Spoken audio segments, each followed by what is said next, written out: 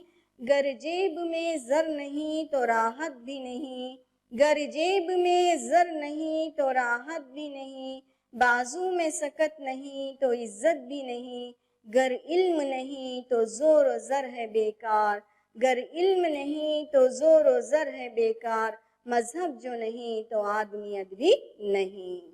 تو اس اشعار کی تشریح بھی آپ نے جان لی تھی اور اچھی طریقے سے اس کو سمجھ بھی لیا تھا آپ نے۔ تو آج کا جو ہمارا عنوان ہے طلبہ وہ رباعیات میں ہم آگے بڑھتے ہوئے اب امجد حیدرآبادی کی ربائی اور فراق گورکھپوری کی ربائی دونوں رباعیات کو آج مکمل کرنے کی کوشش کرتے ہیں۔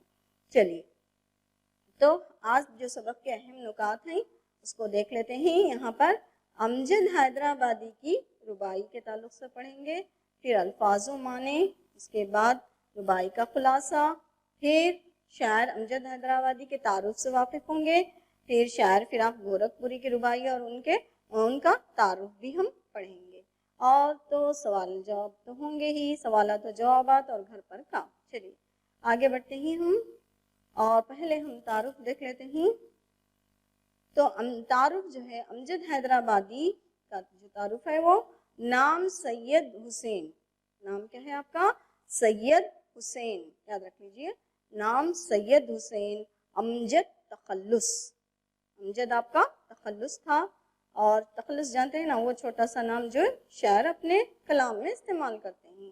تو یہاں پر 1903 میں حیدرآباد میں پیدا ہوا، 1903 میں حیدرآباد میں پیدا ہوئے۔ تو کب پیدا ہوئے آپ؟ 1903 میں پیدا ہوئے۔ کہاں پیدا ہوئے؟ حیدرآباد میں پیدا ہوئے، اس لیے حیدرآبادی ہم لگا رہے ہیں۔ تو ان کی رباعیات کا مجموعہ رباعیات امجد بہت مشہور ہے، رباعیات امجد بہت مشہور ہے۔ آپ کا ایک مجموعہ کلام ریاض امجد بھی شائع ہو چکا ہے، اور 1961 میں آپ نے انتقال فرمایا۔ چلیے اضافی معلومات دیکھ لیتے ہیں طلبہ۔ تو امجد حیدرآبادی کا نام کیا ہے؟ سید احمد حسین تھا، اور امجد تخلص کرتے تھے۔ آپ کا پورا نام کیا تھا؟ سید احمد حسین، اور امجد آپ کا تخلص تھا۔ تو ان کے والد صوفی سید رحیم علی بڑے خدا رسیدہ بزرگ تھے، تو آپ بڑے خدا رسیدہ بزرگ تھے، اور ان کا انتقال امجد کے بچپن میں ہی ہو گیا۔ تو جب آپ چھوٹے تھے تو اسی وقت آپ کے والد کا انتقال بھی ہو گیا تھا، تو آپ یتیم تھے۔ تو مکتب کی ابتدائی تعلیم کے بعد مدرسہ نظامیہ حیدرآباد میں درس نظامی کی تعلیم حاصل کی۔ کہاں پر؟ مدرسہ نظامیہ۔ تو مدرسہ نظامیہ میں آپ نے اپنی ابتدائی تعلیم حاصل کی، جو کہ درس نظامی کی تعلیم تھی۔ اور امجد نے معاشی ضرورتوں کے تحت پہلے معلم کی حیثیت سے دارالعلوم اسکول میں ملازمت اختیار کی، بعد میں ریاست حیدرآباد کے محکمہ محاسبی میں منتظم مامور ہوئے۔ تو وہاں پر آپ ملازمت بھی آپ کیے وہاں پر، اس کے بعد آپ محکمہ محاسبی میں منتظم کے حیثیت سے کام کیے۔ اور 1908 میں جو موسیٰ ندی کا سیلاب آیا تھا، حیدرآباد میں جو موسیٰ ندی ہے، تو اس میں جب سیلاب آ گیا، 1908 کا جو سیلاب تھا وہ بہت ہی جان لیوا سیلاب تھا، تو ان کی والدہ، بیوی، بچے نذر اجل ہو گئے۔ دیکھیے وہ سیلاب میں ڈوب گئے اور جاں بحق ہو گئے۔ تو یہ حادثہ جو ہے امجد حیدرآبادی کے لیے بہت جاں کسل ثابت ہوا۔ آپ بھی اس سیلاب میں پھنسے ہوئے تھے، ایک املی کے درخت کی ٹہنی کو پکڑ کر آپ بچ نکلے، آپ کی زندگی بچ گئی، اور آپ اپنی آنکھوں کے سامنے اپنی والدہ، اپنے بیوی اور بچوں کو نظر اجل ہوتے ہوئے دیکھا۔ تو اس طریقے سے وہ لوگ جاں بحق ہو گئے، موت کی آغوش میں سو گئے۔ تو یہ جو حادثہ تھا آپ کی زندگی پر بہت ہی اثر کر گیا۔ تو اس وجہ سے اکبر امجد حیدرآبادی کو بہت دکھ جو تھا ان کی زندگی میں امڑ آ گیا. تو یہاں پر وہ جو اثر تھا آپ کی شاعری میں، آپ کے کلام میں ہمیں نظر آتا ہے. تو امجد حیدرآبادی کی شہرت کی بنیاد ان کی رباعیاں ہیں. تو آپ کو کس سے شہرت ملی طلبہ؟ رباعیوں سے شہرت ملی. تو امجد کی رباعیوں کے موضوعات دیکھیے اخلاقی، روحانی اور پند و نصیحت پر مشتمل ہیں. تو یہاں پر آپ کی جو رباعیاں ہیں ان میں اخلاقیات پر بات کی گئی ہے، اور اس میں اخلاقی پہلو ہیں، پھر روحانی پہلو بھی ہیں، اور نصیحتیں بھی اس میں موجود ہیں. تو اکبر نے غزلیں اور نظمیں بھی لکھی. آپ نے کئی غزلیں اور نظمیں بھی لکھی ہیں. پھر رباعی کو اظہار خیال کا ذریعہ بنایا. تو آپ نے رباعی کو کیا ہے؟ اظہار خیال کا ذریعہ بنا لیا. حقائق عالم، فلسفہ حیات، اخلاقیات، خصوصاً مضامین تصوف کو رباعی کے پیرائے میں بیان کیا. تو آپ نے اپنے کلام میں حقائق عالم کو بیان کیا کہ دیکھیے حقیقتیں جو ہوتی ہیں، جب حقائق کو بیان کیا جاتا ہے تو وہ کیا ہے؟ قاری کے ذہن پر بہت اثر کرتا ہے. تو ایسے اشعار جب ہم پڑھتے ہیں تو ہم اپنا محاسبہ کرنے پر مجبور ہو جاتے ہیں. تو اس طریقے سے ہمیں اصلاح کا موقع مل جاتا ہے. اور اس میں فلسفہ حیات بھی موجود ہے، زندگی کا ایک فلسفہ بھی اس میں موجود ہے. اس طریقے سے آپ نے اخلاقیات کو یہاں پر اب واضح کیا ہے، اپنے کلام کے ذریعے آپ نے سمجھایا ہے. اور دیکھیے تصانیف جو ہیں آپ کی امجد حیدرآبادی کی جو تصانیف ہیں وہ رباعیات امجد ہے اور ریاض امجد ہے. تو ریاض امجد اور رباعیات امجد کے اس میں حصہ اول، حصہ دوم وغیرہ بھی شامل ہیں. تو یہاں پر رباعی امجد حیدرآبادی کے تعلق سے ہم پڑھ لیتے ہیں. چلیے. غم میں تیرے زندگی بسر کرتا ہوں، غم میں تیرے زندگی بسر کرتا ہوں، زندہ ہوں مگر تیرے نام پر مرتا ہوں.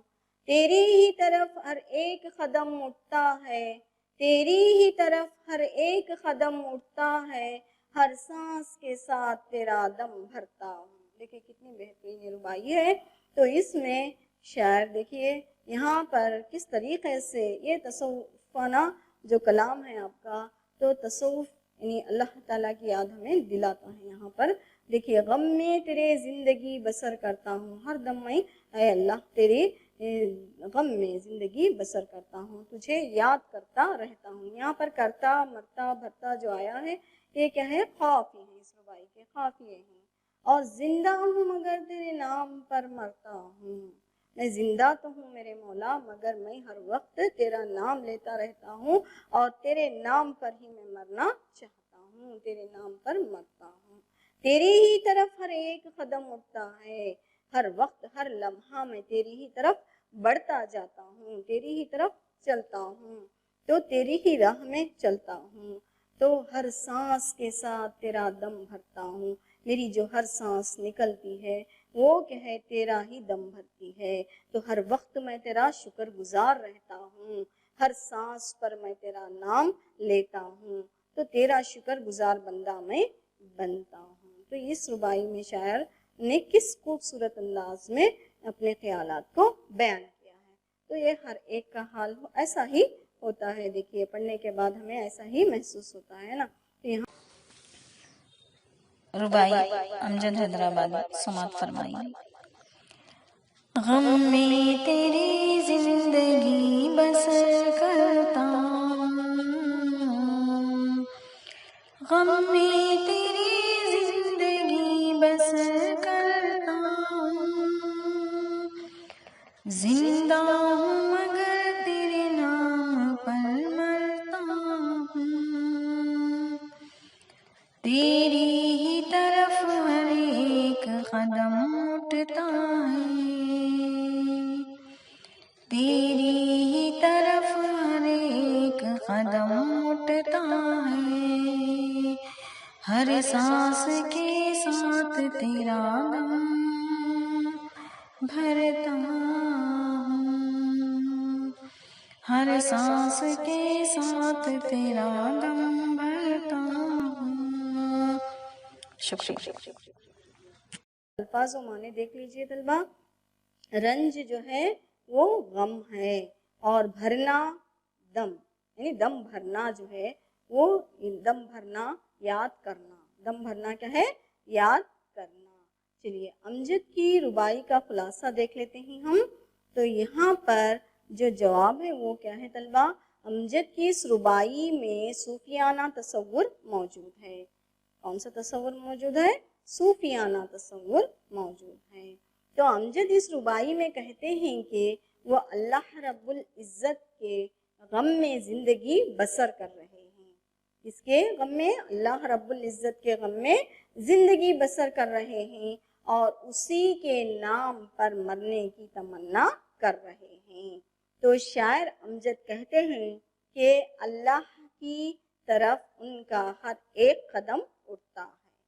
اللہ کی طرف ان کا ہر ایک قدم اٹھتا ہے، اور ہر دم رب کے احکام پر عمل پیرا ہیں. ہر دم رب کے احکام پر عمل پیرا ہیں. ہر سانس میں شاعر اللہ رب العزت کا دم بھرتا ہے، اس کو ہمیشہ یاد کرتا ہے، اس کا شکر گزار بندہ بنا رہنا چاہتا ہے، اور رب کی رضا حاصل کرنا چاہتا ہے. بالکل یہ جواب ہے آپ کے ربائی کا اور خلاصہ بھی. چلیے ہم آگے بڑھتے ہیں. اب میں آپ سے چند سوالات کروں گی. تو امجد کس کے غم میں مرنے کی تمنا کر رہے ہیں؟ امجد کس کے غم میں مرنے کی تمنا کر رہے ہیں؟ آپ نے جواب آپ دے دیا ہوگا امید کرتی ہوں. شاعر اللہ رب العزت کے غم میں مرنے کی تمنا کر رہے ہیں. شاعر جو ہیں وہ اللہ رب العزت کے غم میں مرنے کی تمنا کر رہے ہیں. اور دوسرا جو سوال ہے، امجد ہر سانس کے ساتھ کس کو یاد کر رہے ہیں؟ یاد آ گیا جواب آپ کو؟ بالکل. شاعر ہر سانس کے ساتھ اللہ رب العزت کو یاد کر رہا ہے. کس کو یاد کر رہا ہے؟ اللہ رب العزت کو یاد کر رہا ہے. چلیے اب ہم دوسری ربائی، تیسری جو ربائی ہے ہمارے سبق کی، اس کو بھی پڑھ لیتے ہیں. یہاں پر ربائی فراق گورکھپوری. پہلے تعارف سے واقف ہو جائیں گے. فراق کا نام رگھوپتی سہائے تھا. فراق کا نام کیا تھا؟ رگھوپتی سہائے تھا. آپ 1897 میں پیدا ہوئے. کب پیدا ہوئے آپ؟ 1897 میں پیدا ہوئے. وہ اپنے دور کے صف اول کے شعراء میں سے تھے. صف اول کے شعراء میں سے وہ تھے. تو آپ کا اس وقت اس زمانے میں بہت اونچا مقام تھا. وہ شاعر کے ساتھ ساتھ نقاد بھی تھے. تو تنقید بھی وہ کیا کرتے تھے، نقد و تبصرہ کرتے تھے. تو ان کے تنقیدی مضامین کا مجموعہ جو ہے وہ اندازے بھی شائع ہو چکا ہے. آپ کا جو تنقیدی مضمون، یعنی جو کلام آپ نے، جو کتاب آپ نے لکھی تھی، تو اس میں جو ہے وہ اندازے ہیں. تو اندازے بھی کیا ہے آپ کی ایک تصنیف ہے. اور شعلہ باز اور روپ ان کے شعری مجموعے ہیں. تنقیدی مضامین کا مجموعہ اندازے ہیں، اور شعلہ باز اور روپ کیا ہیں؟ شعری مجموعے ہیں. تو آپ کے جو کلام، آپ کا جو کلام ہے وہ کس میں ہے؟ شعلہ باز اور روپ میں. تو یہ دو آپ کے مجموعے کلام ہیں، شاعری کے مجموعے ہیں. اور فراق الہ آباد یونیورسٹی میں انگلش کے پروفیسر کے عہدے پر فائز رہے. کہاں پر فائز رہے آپ؟ پروفیسر کے، انگلش کے پروفیسر تھے آپ یونیورسٹی میں، اور 1982 میں انتقال فرمایا. چلیے آپ کے تصانیف سے وقفیت حاصل کر لیے ہم. تو پھر یہاں دیکھ لیتے ہیں. اندازے ہے، کلیات فراق گورکھپوری، اور روپ اور گل نغمہ بھی آپ نے لکھا ہے. تو یہاں پر ہم مزید تصانیف آپ کو بتا دیے. اور فراق گورکھپوری کی جو ربائی ہے اس کو بھی اب پڑھ لیتے ہیں. کرتے نہیں کچھ تو کام کرنا کیا آئے، کرتے نہیں کچھ تو کام کرنا کیا آئے، جیتے جی جاں سے گزرنا کیا آئے. رو رو کے موت مانگنے والوں کو، رو رو کے موت مانگنے والوں کو، جینا نہیں آ سکا تو مرنا کیا آئے. دیکھیے کتنی بہترین ربائی ہے، اس میں بھی آپ نے ایک پیغام دیا ہے، ہر انسان کو اپنا محاسبہ کر لینا چاہیے۔ یہاں پر دیکھیے کیا کہہ رہے ہیں شاعر، کرتے نہیں کچھ تو کام کرنا کیا ہے۔ جب آپ کوئی کام ہی نہیں کر رہے ہیں تو پھر کیا کس منہ سے آپ کہیں گے کہ مجھے کام کرنے نہیں آتا ہے؟ تو کام کرنا کب آتا ہے؟ جب آپ محنت کریں گے، محنت سے کچھ کام کریں گے تو کاہلی چھوڑیں گے، سستی چھوڑیں گے، تو تبھی جا کر آپ کو کچھ کام کر پائیں گے۔ تو کچھ کام کر ہی نہیں رہے اور کہتے ہیں کہ کام نہیں آتا، تو یہ کیا بات ہوئی بتائیے؟ تو کام کرنا ہے آپ کو، جب کام کریں گے تو کام کرتے کرتے آپ کو کیا ہے، ہنر خود بخود آ جائے گا، ہے نا؟ تو کام کرتے کرتے ہی ہمیں پرفیکشن آئے گا، تو ہم اس میں پرفیکٹ ہو جائیں گے، تو ہم وہ ہنرمند ہو جائیں گے۔ تو کرتے نہیں کچھ تو کام کرنا کیا آئے، جیتے جی جان سے گزرنا کیا آئے۔ تو جان جوکھم میں ڈال کر، محنت کر کے، جی جان سے محنت کر کے ہمیں کچھ نہ کچھ کرنا ہے، کچھ کر گزرنا ہے۔ تو کچھ کر گزرنے کا جب ہم مصمم ارادہ کریں گے، کوئی کام کرنے کا ارادہ کریں گے، تبھی تو جا کر ہم کوئی کام کر پائیں گے۔ تو ہمیں ایک ارادے کے تحت کام کرنا ہے۔ تو ہمارا زندگی کا مقصد ہونا چاہیے، تو ہم غفلت کو چھوڑ کر، سستی کو چھوڑ کر کوئی نہ کوئی کام کریں۔ تو جب کوئی کام کرنے لگیں گے تو دلچسپی اور ذوق ایسی چیز ہے کہ جب ہم ذوق اور شوق سے کوئی کام کرتے ہیں تو اس میں مہارت آٹومیٹیکلی ہمیں مل جاتی ہے، آ جاتی ہے۔ تو جب ہم اس میں ماہر ہو جائیں گے، رو رو کے موت مانگنے والوں کو جینا نہیں آ سکا تو مرنا کیا آئے۔ دیکھیے خالی کوئی کام نہیں کرتے اور ہم سے کام نہیں ہو رہا بول کر اگر روتے رہے تو جب زندگی نہیں کر پا رہے تو آپ موت کی، جب جینا نہیں آ رہا تو مرنا کیا آئے گا بتائیے۔ تو اس طریقے سے شاعر طنزیہ کہہ رہا ہے کہ دیکھیے رو رو کے موت مانگنے کا کوئی فائدہ نہیں ہے، محنت کیجئے، محنت کرنے سے ہی، کام کرنے سے ہی آپ کی زندگی اچھی ہوگی۔ آپ کام کریں گے تو زندگی کو اچھی طریقے سے گزار سکیں گے۔ تو یہ افسردگی کو چھوڑیے اور جینے کا ڈھنگ، جینے کا راستہ چنیے۔ تو زندگی میں جوش اور ولولے کے ساتھ، شوق کے ساتھ ہمیں آگے بڑھنا ہے اور کچھ نہ کچھ کر گزرنا ہے، کام کرنا ہے۔ تو مصمم ارادہ کر لیجیے اس کا۔ کرنا، گزرنا، مرنا، یہ کہیں یہاں پر قافی ہیں، اس ربائی کے قافیے ہیں۔ تو یہ ہم قافیہ الفاظ ہیں۔ ربائی فراق گورکھپوری سماعت فرمائیے۔ کرتے نہیں کچھ تو کام کرنا کیا آئے، کرتے نہیں کچھ تو کام کرنا کیا آئے، جیتے جی جان سے گزرنا کیا آئے، جیتے جی جان سے گزرنا کیا آئے، رو رو کے موت مانگنے والوں کو، رو رو کے موت مانگنے والوں کو جینا نہیں آ سکا تو مرنا کیا آئے، جینا نہیں آ سکا تو مرنا کیا آئے۔ شکریہ۔ اسے کہتے ہیں چند مشہور ربائی گو شعراء کے نام بتائیے، چند مشہور ربائی گو شعراء کے نام بتائیے۔ جواب آ گیا آپ کو؟ جی بالکل، ربائی نظم کی ایک قسم ہے جس میں 4 مصرعے ہوتے ہیں۔ جس میں کتنے مصرعے ہوتے ہیں؟ 4 مصرعے ہوتے ہیں۔ ربائی کو 2 بیتی بھی کہا جاتا ہے، 2 بیتی بھی کہا جاتا ہے۔ مشہور ربائی گو شعراء میں اکبر الہ آبادی، امجد حیدرآبادی، شاد عظیم آبادی، جوش ملیح آبادی، میر انیس، فراق گورکھپوری وغیرہ ہیں۔ تو طلبہ دوسرا سوال دیکھ لیجئے، فراق گورکھپوری نے کس طرح کی زندگی بسر کرنے کی تلقین کی ہے؟ اس طرح کی زندگی بسر کرنے کی تلقین کی ہے۔ تو جواب آ گیا آپ کو؟ جی بالکل آ گیا ہوگا کیونکہ آپ نے اچھے سے سماعت کیا ہے۔ چلیے، فراق گورکھپوری نے اس ربائی میں انسان کو زندگی کی تلخیوں کا سامنا کرنے، کاہلی اور سستی کو چھوڑ کر محنت اور مشقت کرنے اور موت کی تمنا نہ کرنے کی تلقین کر رہے ہیں. دیکھیے تو ہر کوئی کہتے رہتا ہے، مایوس ہوتا ہے اور کہہ بیٹھتا ہے کہ مرنا ہی بہتر ہے. اس طریقے کے الفاظ ہمارے لبوں پر نہیں آنے چاہیے. تو موت کو ہرگز نہیں مانگنا ہے طلبہ. تو موت تو منہ پر آئے گی، مگر ہمیں افسردہ ہو کر ناکام ہو کر موت کو نہیں مانگنا ہے. تو کاہلی اور سستی کو چھوڑ کر کچھ نہ کچھ کرنا ہے. محنت اور مشقت کرنا ضروری ہے، کیونکہ دیکھیے خوشی کبھی سستی کی لغت میں دیکھی نہیں جاتی. تو اس وجہ سے کیا ہے، آپ خوشی حاصل کرنا چاہتے ہیں تو محنت کرنا سیکھیے. چلیے آگے بڑھتے ہیں.